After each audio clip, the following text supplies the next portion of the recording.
It was April 3, 2016. It was a Sunday. And as Ashley Perry runs in to bowl to Brittany Cooper, she pitched it up on about middle stump. Brittany Cooper turned the ball into the leg side into mid-wicket. The Australian fielder charged in and sent the return to the bowler's end. As Dottin had leave her crease, what should have been a simple run out turned into 2 runs, and West Indies wheeled away in joyous celebration at winning the 2016 World Cup. Darren Sammy and his men who were waiting to play the final against India, they also charged on the field. And as Brathwaite and Sammy hug and the girls dance to the tune of We Are Champion, sung by Bravo. Stephanie Taylor said, I've been waiting on this for a long time. Sammy texted us this morning and told us we were going to win.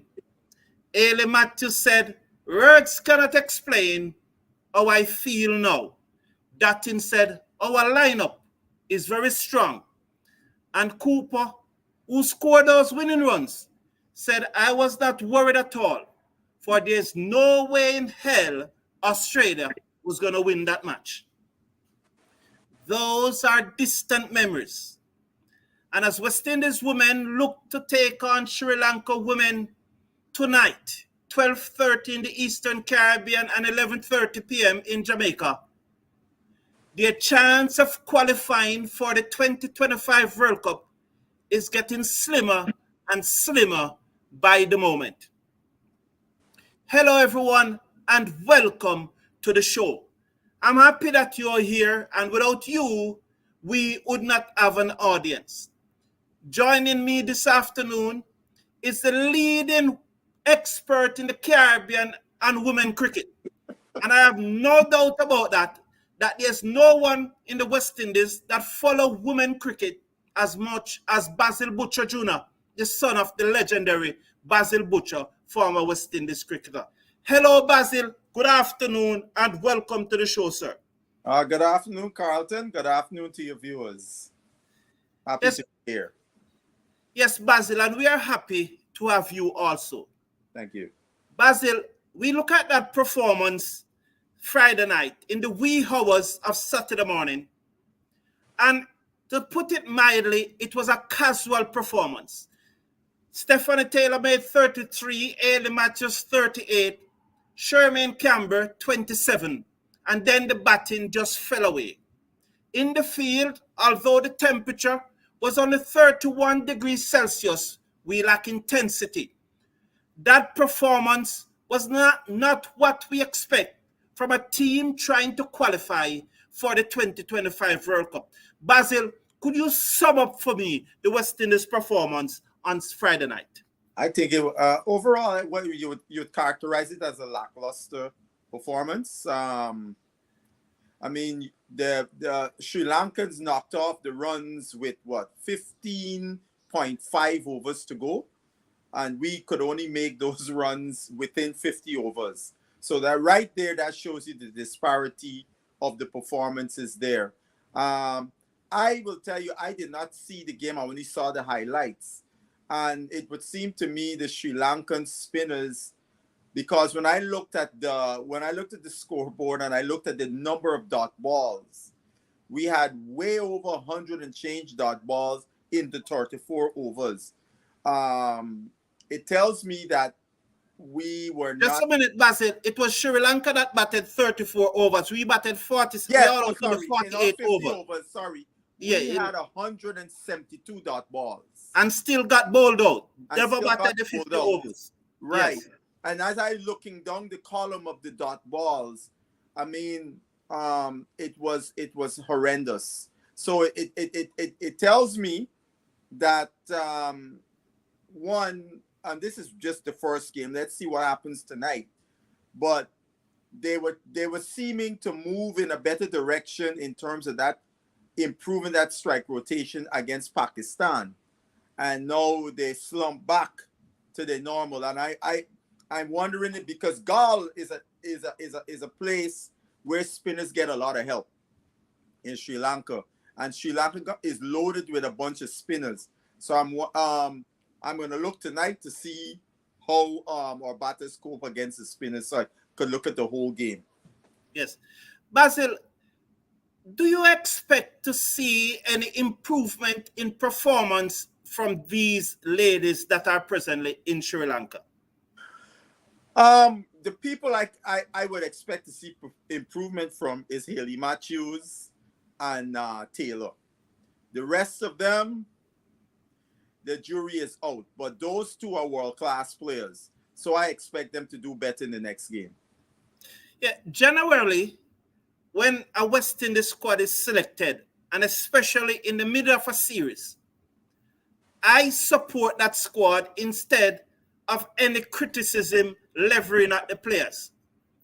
Now, I look at this women team that is in Sri Lanka, and I am not totally happy with the selection of that squad. I would not have done this in the middle of the series.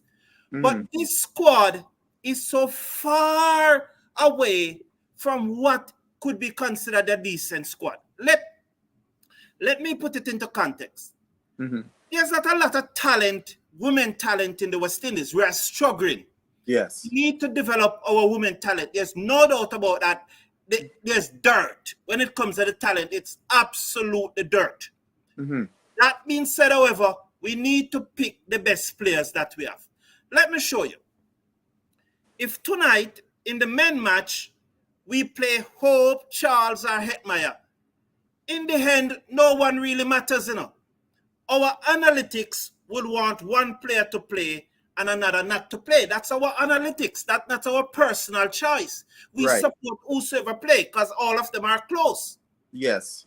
And it is like now, if they should pick up somebody like Bowen Tuckett or Paris or Jordan and just throw them into the World Cup squad, then that will cause great concern. Am I right, Basil?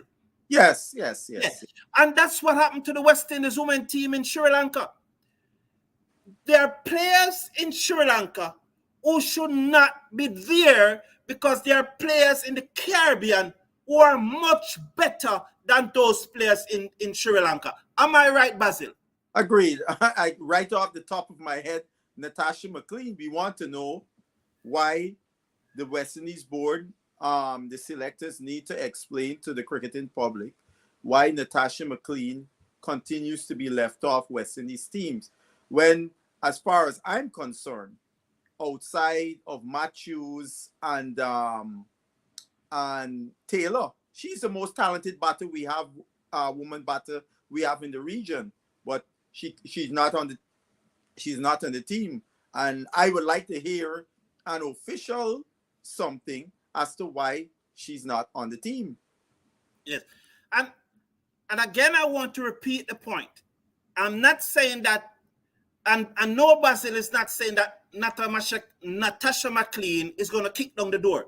She's averaging, I think, 16 or 17. But then there are batswomen on that tour, not one, not two, batswomen on that tour who are averaging single figures, 6 and 7 and 8.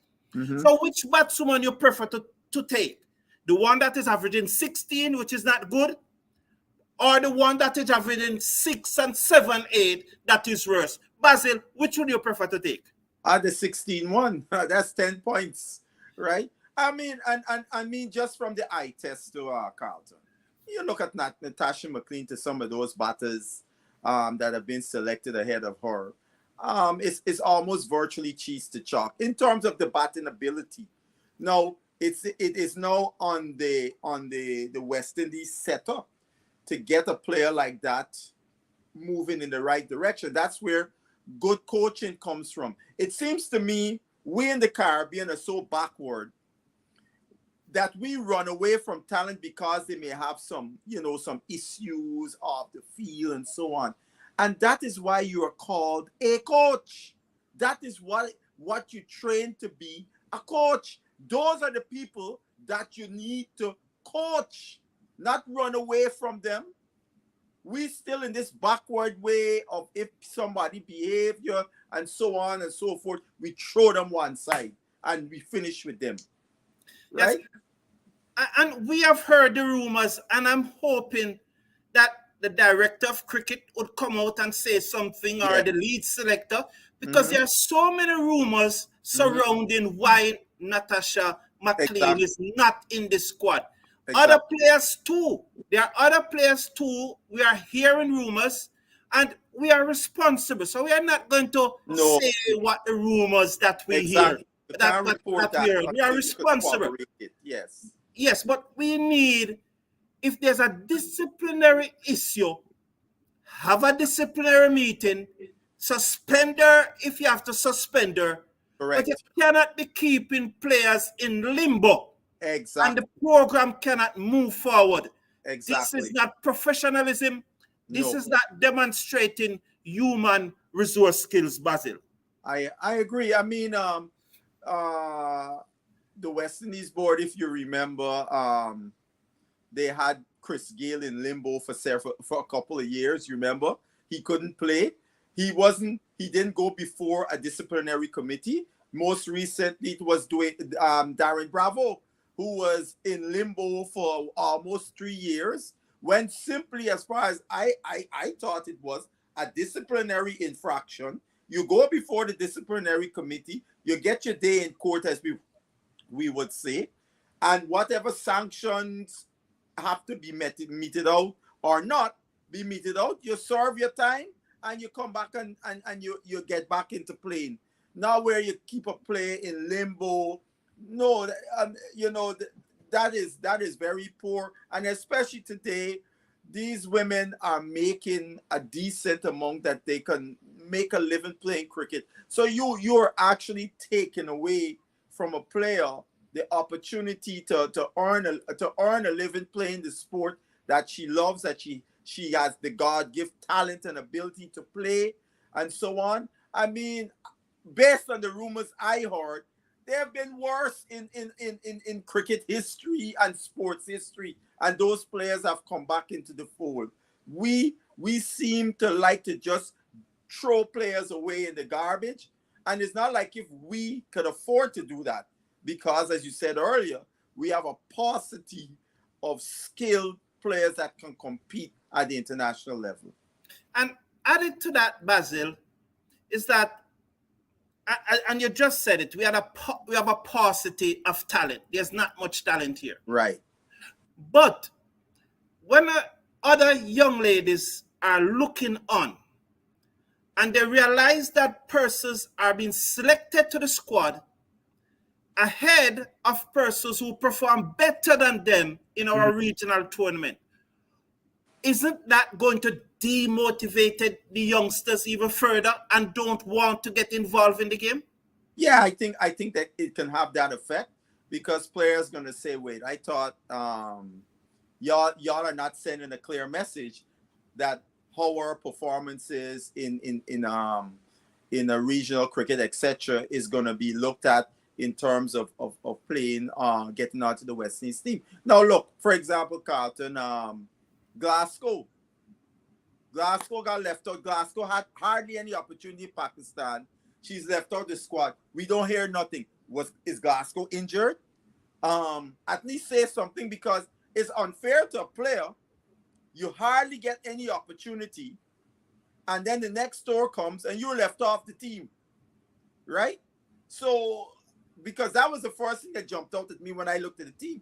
I said, wait, well, I'm to Glasgow. I went back and I checked to see how much opportunity. Glasgow bowled 3 balls. She must be faced less as a batter, and that was it for her. Now she's out of the squad and move on. And there is no, as I remember you saying, you were hoping there was a press conference so you could have quizzed the lead selector, but there was no press conference, and the team is left and gone on to Sri Lanka. Yes, that is a mystery, and it's really great concern. Here it is that at the time of going to Pakistan, you believe that Janela Glasgow was one of your best 15 players in the Caribbean. Mm-hmm. She didn't play in Pakistan, barely. As you said, she bowled 3 balls. I doubt whether she batted in Pakistan. I cannot recall she batted. She batted must be 1 or 2 balls. 1 or 2 balls. Yes. So when she was going to Pakistan, she was one of your best 15 in the Caribbean. No tournament were held since going to Pakistan. Correct. Nothing happened. And she's no longer one of your best 15 players. It is mysterious. Yes. But despite Janelle Glasgow mystery, what baffles me more than all, Basil, and I know you have strong feeling on this player, but how comes Zaida James batted at 9, 7 bowlers bowled when Sri Lanka batted, and Zaida James did not bowl 1 delivery? Yes. What is it that they are doing to the psychology and the confidence of the young lady? She must be feeling that she has no place in the playing 11. And how can an international team have a player batting at 9, using 7 bowlers, and she did not bowl? West Indies an international team, Basil, and what are they doing to the confidence of this young lady by not allowing her to participate, whether batting higher in the order or giving her the ball to bowl? Yeah, I think it's baffling for somebody who plays pretty close attention to the West Indies women's team to see young Zaida. She's been batting all over. They try her at opener, they try her here. Then next thing she's a bowler only, and she batting late. And now in this game, as you stated, she batted at 9 and 7 bowlers bowl. 7, not say 4 or 5, 7 bowled. She didn't see a ball. And I don't want to hear the excuse that, 2 of the Sri Lankan batters who were batting long are both left-handers. I think this is one of the things of the modern era that is so foolish. Players, whether left-handed or right-handed, must be able to bowl to the batters accordingly. You have to develop those skills. So what it says to me now, Zaida James could only bowl to right-handed batters. She can't bowl to left-handed batters. That is foolishness. How is she going to develop those skills, right? So I can't understand, what role is Zaida they doing? What role are they developing for Zaida? Because she all over the shop. Yes, and it's like she's on a board and don't have any responsibility, don't have any role. She does not contribute to the board. And so she's like getting paid under false pretense. So she must be given a role. And again, I'm very concerned about her mental health when you are treating her like this. Batting at 9 and not bowling. And in a game where West Indies got bowled out, it's not a case that you could say the batsmen were going hard, so you batted the power hitters ahead of her. You cannot say that either because the team got bowled out. There were a lot of deliveries to bat. So you could not put that in it like to say that there was a lot of power hitters. Basil, I started out by mentioning the 2016 Women World Cup that the West Indies won. Right. That glorious Sunday at the Wankhede Stadium in Calcutta, India, when the men team also won later. So it was a glorious day, and previous to that, prior to that, the under 19 team won the ODI World Cup. So West Indies were in charge of all 3 World Cups that played 2016. Yes. Now those days look a very distant memory. There's a World Cup coming up in 2025 where the top 5 teams will go through. As you see the line there, it is drawn. West Indies is in 8th position out of 10 teams right now. If you do not make it into the top 5, you will have to go through the qualifying round. And we remember what happened in Zimbabwe last year when the men's team had to play the qualifying rounds. So there it is. We have played 16 matches, are on 14 points, and are in 8th position. Sri Lanka, who we are playing against, they're on 16 points with 2 more matches to go. If Sri Lanka win those 2 matches, we will be real hard pressed to make that top 5, Basil. Pakistan has played 24 matches. There's something I want you to clear up here for me, Basil. It is 10 teams that is in the championship qualifiers. Each team will play each other in 3 matches series. But somebody had said to me that they are not going to play all 9 teams. They're just going to play 8 matches. So Pakistan fixtures is finished. Are you aware of that? Because I'm not aware of that. Are you aware of that, Basil? No, I that's something I will have to check. I'll check on. So next time we speak, we could be fully informed in terms of how many games each one of these teams have left in their schedule, in terms of because usually they usually have a cutoff date by which you would play your games, and to find out how many games the West Indies still have up there in the bank, as well as Sri Lanka. Well, you see, India has played the least, and right now India is engaged in a series against South Africa.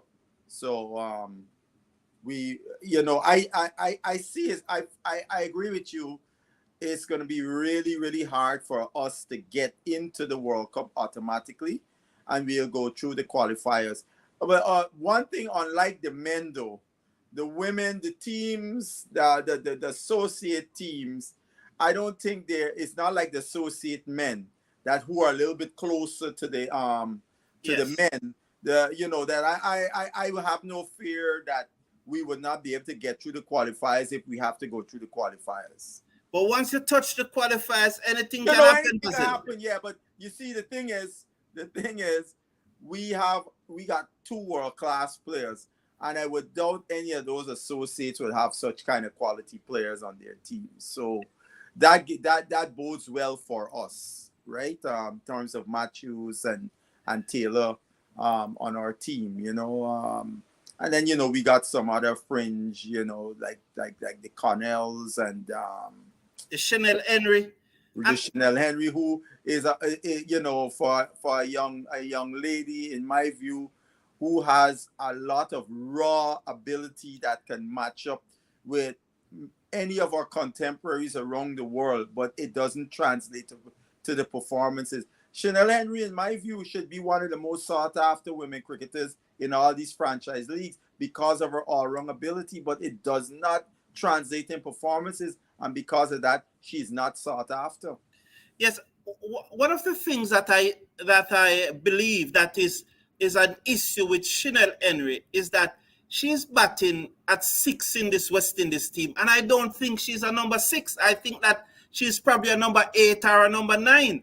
That is my view, and batting at 6, she doesn't know exactly how to play, because most of the time she doesn't know if she's to play a natural game or she needs to come and stick it out. And I think that is definitely affecting Chanel Henry. Yeah, I think you hit the nail on the head there with her.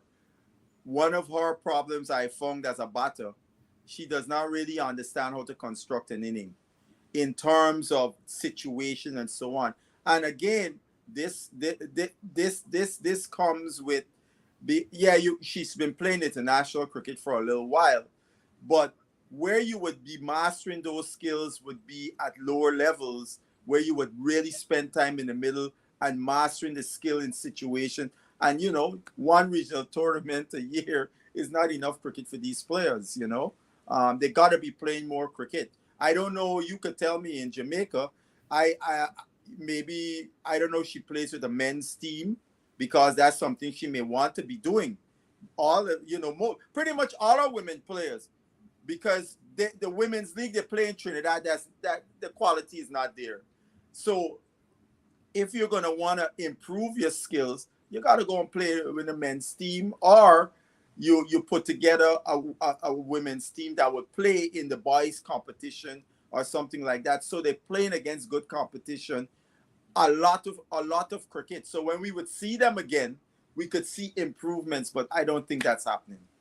Well, Basil, I don't know, and you know I live in Jamaica, and Right.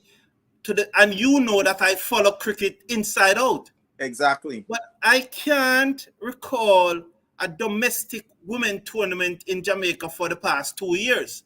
Mm-hmm. Um, I'm not here saying that it doesn't happen, but Right. I cannot recall it happening. So Right. if there has been a domestic cricket tournament in Jamaica for the past 2 years, I would welcome someone to just inform me, because at this stage, I am not quite as sure about that. Right.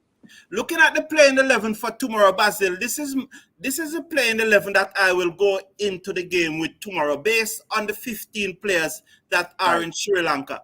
So Right. I will open with Gajnabi. I Mm-hmm. saw where we opened with Gajnabi in Australia. Yeah. I criticized the move to open with Gajnabi in Australia. She Mm-hmm. looks like a rabbit, a downright rabbit. She came back into the regional tournament and was a second leading run scorer. Mm-hmm. And you are not playing her? I do not understand. So I'd open with her, and then Canberra, as usual, comes at 3, Taylor Mm-hmm. at 4. Rashada Williams will come in at 5, and Quiana Joseph. I'm batting Quiana Joseph at 6, and then you have the Henry, the Alley, the Fletcher, Ahead of Henry. the Romerick, and Connell. No, me for one, I'm not pick. I am not having Joseph Pat ahead of Henry, nor I'm not even having Joseph Pat ahead of Fletcher. So no, but I pick her. If you're not going to go with Joseph, then you have to go with Nation, because I saw where they No, have been doing. Joseph is a bowler, man. I picking Yeah, Joseph to bowl. I'm picking Joseph, and that is a problem that we are having with this squad, Basil. You have Mm-hmm. to pick persons to bat who really and truly, because when you look, Connell, Ramarak, Fletcher, Alain, Henry, those are 5 bowlers already. Matthews is a main bowler, and Taylor was the world number 1 all rounder for such a long time. Yeah. Well, So Joseph. here it is. You have to put in Joseph, because there's no one else, unless you're gonna put in Chedi Nation. Yeah. Well, Joseph adds variety to the bowling attack as a left-handed spinner, so she can also be a bowling option. But I'm not so keen about her batting. She is hit or miss for me. And that is why, and that's what it comes down to, that you have to be using a hit or miss batsman at number 6, unless you can probably put in Nation and leave out Henry. Now, Henry got a bowl, so I mean, but we have enough bowlers there. That team is full of bowlers. Well. You know something. That 11 there may be some shifts in the 11, because now they may have seen the conditions, and there may not be a need for so many seam bowlers in the team, where you will have 3 of them. Instead, you could have another spinner. And if you want to lengthen your batting, Joseph plays, you bring in Nation. So you lengthen your batting, because your batting couldn't, you get bowl out. So you lengthen your batting with Nation, and Joseph is in there also. I mean, she can handle the bat, but she's a bowling option, right? Another spin bowling option. So they probably could think that and leave out one of the seamers, either Henry or Allen. Yeah, good evening, the champion. The champion is saying, let's go, ladies. And please watch the match later. The champion, Terence Pollard, is saying, hello. Merrick is saying, good evening. This is what the champion is saying, Basil. The ladies need to do more camps than the guys on a yearly basis to improve. I don't necessarily agree with the camps. I think the ladies need to be able to, when they go back to their home territories, be able to be involved in cricket and skill development things in their various countries, as well as play competitive cricket, and hopefully playing cricket against men or boys, so they're playing good competition that will help them to improve their skills. Yeah. West Indies women have been going to zillions of camps, and we have seen those camps have not bore the fruit in terms of senior players. The problem is what the follow-up of the camp, in my view, has been the issue. And what has been the quality of the camps, Basil? Because we have heard so many rumors about players Yes, turning up for camp and having one bag of story about burnout and not doing the drills that they are giving and all of those things. What yeah. has been the issue with the camps, Basil? Uh I mean, I don't know about the new regime, but in the past, having spoken to players who had been to some of these camps, and when I discussed with them about practice templates and so on to be an elite cricketer, they never heard none of these things in the past. And one of the things they said to me was there was not a lot of one-on-one work. Because if you got like 30 players or 20 something players at a camp, there's not going to be little one-on-one work. And all of these players need one-on-one work. Yes, the champion is agreeing with us that there should be a process. If a person's break some rules, that there should be a process, and because it needs to become to a conclusion, and that process should take into consideration the person's future. You just don't have them in on sitting on the fence for so long. Yes, Jason Humphrey, we will be doing a live watch along tonight. Do you agree that West Indies, both men and women, needs to play more cricket, Basil? Oh yeah, I mean, and when we say more cricket, we mean good quality cricket, because if people talk about they wanting to have we go back to the home and away in the first class, but if these guys gonna be playing that standard cricket, adding on more rungs is not gonna solve the problem. We got to figure out a way to get them to play more higher standard cricket, because our first class tournament, for example, the standard is not there to produce players to play world-class cricket. Yes, Juna Davis is saying here, Basil, that he was wondering why Natasha McLean is not in the squad, because she's better than most of the women in the team. You and I agree with that. Yeah, we agree with that. I mean, when I watch at Natasha bat and I see her play some strokes, I mean, the ability that she has. As I said, only Taylor and Matthews got more ability holding the bat in the Caribbean more than her. Yes, as a women player, because she I mean, and with the ease that she would hit some of the better bowlers in our regional tournament, she is emblematic of why we haven't gone anywhere. A talented player that she may have issues, because both of us have heard the rumors, which would lend that she has some issues. Why are we not equipped enough to help such players so we can help them to be the best they can be? The thing, Basil, I look back at Natasha McLean's stats for last year Women's CPL, just before the team was picked for Australia. Natasha McLean was the only batswoman in that team striking at above 140, Exactly. Her strike. I mean, she is a person in a T20 team, because one of the things that separates like the better teams in world cricket from the less better teams is that they don't have power lower down the order. Natasha McLean would fill that role lovely. I mean, you got her coming in at 5 or 6 in a T20 team. Because she could clear the fences, she's one of the few West Indian women batters that can clear the fence at will. And she is like in the mold of the girl Gauss of India, the wicketkeeper batter.